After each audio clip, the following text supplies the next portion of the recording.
अगर आपने इस वीडियो पे क्लिक किया है तो कहीं ना कहीं आप एक बहुत ही अच्छा बढ़िया बजट वाला 32 इंच स्मार्ट एलईडी ढूंढ रहे हैं। इस वीडियो में हम बात करेंगे LG की LQ570 मॉडल की, जिसके अंदर हमें Netflix, prime video, Amazon prime और जितने भी एप्लीकेशंस आते हैं ना, सब कुछ आपको इसके अंदर मिलने वाला है। ब्लूटूथ चलाना चाहते हो, आपको लगता है आपको अपने टीवी को लैपटॉप से कनेक्ट करना है, उसको कंप्यूटर मॉनिटर बनाना है, एंड आपको लगता है ना आज की डेट में जो आपके पास एक स्मार्ट टीवी के अंदर होना चाहिए ना, वो सब चीजें मैं आपको इस टीवी के अंदर बताने वाली हूँ। तो hello everyone, welcome back to EVR. मेरा नाम है गरिमा। आज की वीडियो में ना मैं आपको एक स्मार्ट टीवी दिखाऊंगी जिसके अंदर जितने फीचर्स आपको आज की डेट में चाहिए होंगे ना, ऑलमोस्ट आपको सारे मिल जाएंगे। तो सबसे पहले बात कर लेते हैं इसके मॉडल नंबर की। इसका मॉडल नंबर है LG स्मार्ट एलईडी LQ570। तो इसके बॉक्स के अंदर हमें मिलता है एक एलईडी टीवी, एक रिमोट, एक बेस स्टैंड और कुछ बेसिक स्क्रूज जो हमें एक एलईडी को सेट करने के लिए चाहिए होते हैं। तो एलईडी के बारे में बात करने से पहले मैं आपको बता देती हूँ कि एक स्मार्ट टीवी जब भी हम परचेज करने जाते हैं, उसके लिए हमें ध्यान रखना चाहिए हमारे घर में वाईफाई जरूरी होना चाहिए, क्योंकि कई लोगों को ये डाउट होता है कि हम अपने मोबाइल डेटा से एक स्मार्ट टीवी को चला लेंगे। चल जरूर जाएगा, ऐसा नहीं है कि नहीं चलता, लेकिन आप अगर एक यूट्यूब पर वीडियो चलाओगे ना तो वो बफर ही होती रहेगी। तो इसलिए जब भी आप एक स्मार्ट टीवी का माइंड मेकअप कर रहे हैं, आजकल नॉन स्मार्ट वैसे भी नहीं मिलते, तो स्मार्ट टीवी के लिए हमें वाईफाई होना बहुत जरूरी है। तो इसके फीचर्स की बात करते हैं। 32 LQ570 32 इंची का एलईडी टीवी है, जो रेकमेंड मैं करूंगी 10 बाय 12 के बेडरूम के लिए या मैक्सिमम 10 बाय 15 के बेडरूम के लिए। इसके फीचर्स की अगर मैं बात करूं तो ये वाला मॉडल है HD रेडी। इसकी अगर पिक्सल्स की बात करूं तो ये है 1366x768। इस एलईडी का जो रिफ्रेश रेट होता है वो होता है 60 हर्ट्ज। अब रिफ्रेश रेट क्या होता है? आपने कभी भी ना फास्ट मूविंग ऑब्जेक्ट देखा होगा। आपको मैं एक बहुत बढ़िया एग्जांपल देती हूँ। जब भी हम मैच देखते हैं ना, तो आपने देखा है बॉल भाग रही होती है, ठीक है।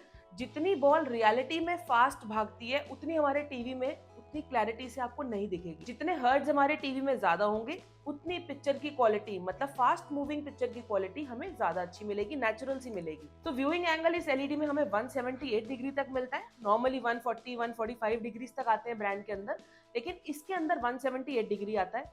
इसका बेनिफिट क्या होता है? अब जैसे आपने देखा होगा लैपटॉप के अंदर हम जब भी सामने से काम करते हैं ना, तो हमें पिक्चर क्वालिटी सही दिखती है। अगर हम कभी साइड में बैठे हुए वाले बंदे को लैपटॉप दिखाएंगे ना, तो उनको ऐसे लगता है पिक्चर कहीं ना कहीं ब्लर होती है, और ये होती है। सो जितने भी 178 डिग्री वाले टीवीज होते हैं ना, उनको फ्रंट से, राइट से, लेफ्ट से आपको सेम ही पिक्चर क्वालिटी मिलती है। जिनके अंदर हमें 178 डिग्री तक व्यूइंग मिलती है, उन पैनल्स को हम बोलते हैं IPS पैनल। इसे बोलते हैं इन प्लेन स्विचिंग पैनल। एलईडीज के अंदर ना, मैं वैसे आपकी नॉलेज के लिए बता रही हूँ, इसके अंदर तो नहीं आता, लेकिन एलईडीज के अंदर दो टाइप के पैनल आते हैं। एक आता है VA, जिसे हम बोलते हैं वर्टिकल अलाइन, एक आता है IPS हो गया इन प्लेन स्विचिंग। दोनों पैनल्स की पिक्चर क्वालिटी अच्छी होती है, लेकिन IPS पैनल की व्यूइंग बहुत अच्छी होती है।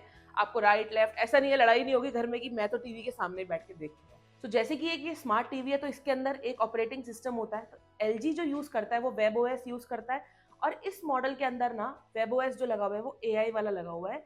अब इसके अंदर क्या आपको बेनिफिट मिल सकता है? आपने कभी कभार देखा होगा, हम घर में मूवी देख रहे हैं, तो आपने देखा है ना, साउंड कई बार नॉर्मल चल रही है, कोई गाना आएगा या कोई ऐसा सीन आएगा जिसमें आवाज एकदम से तेज हो जाती है। जितने भी टीवीज के अंदर AI साथ में आ रहा है ना, वो साउंड एंड पिक्चर क्वालिटी को ऑटोमेटिकली सीन के हिसाब से एडजस्ट कर लेता है। तो LG के अंदर जो ऑपरेटिंग सिस्टम है वो मैंने आपको बता दिया है, वो WebOS है, ठीक है।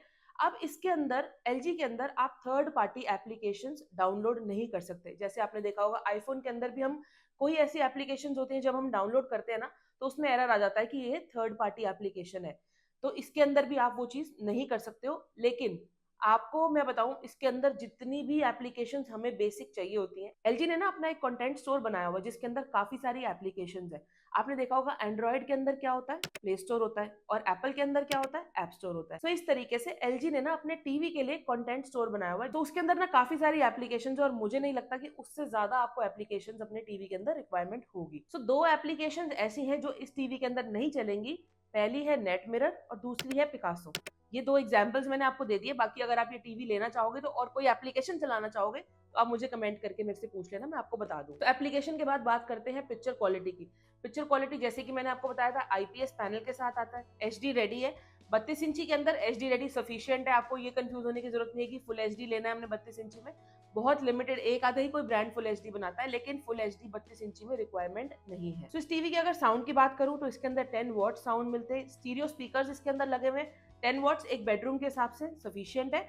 20 वॉट्स वाले मॉडल भी आते हैं। तो एक स्मार्ट टीवी चलाने के लिए हमें एचडीएमआई पोर्ट्स चाहिए होते हैं, तो इस टीवी के अंदर हमें 2 एचडीएमआई पोर्ट्स मिलते हैं, एक यूएसबी पोर्ट मिलता है। और इसकी कंजम्पशन की अगर मैं बात करूँ ना तो 50 वॉट्स इस एलईडी की कंजम्पशन है।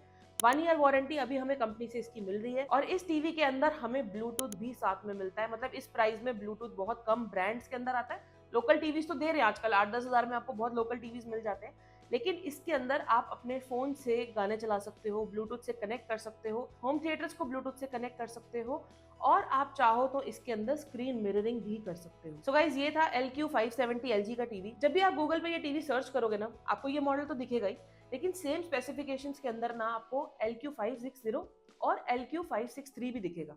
आप देखोगे अमेजोन पे, फ्लिपकार्ट पे आपको जगह जगह ये वाला टीवी मिल जाएगा, लेकिन आपको लगेगा इनके फीचर्स ना 95% सेम है, बट इनके अंदर कुछ डिफरेंस है। मैं तीनों के लिंक्स डिस्क्रिप्शन में डाल दूंगी, आपको जो भी लेना हो वो ले लेना, लेकिन मैं आपको इसका डिफरेंस क्लियर कर देती हूँ, ये ना हो आपके पैसे वेस्ट हो जाए। 560 के अंदर हमें ब्लूटूथ नहीं मिलता है, और उसके अंदर हमें AI वाला प्रोसेसर नहीं मिलता है, और कहीं ना कहीं उसकी पिक्चर क्वालिटी थोड़ी सी उससे लो है। वही बात आ जाती है ना, जितना गुड़ डालेंगे उतना मीठा होगा। 570 560 के फीचर्स ऑलमोस्ट सेम है, लेकिन ये बेसिक 2-3 फर्क है।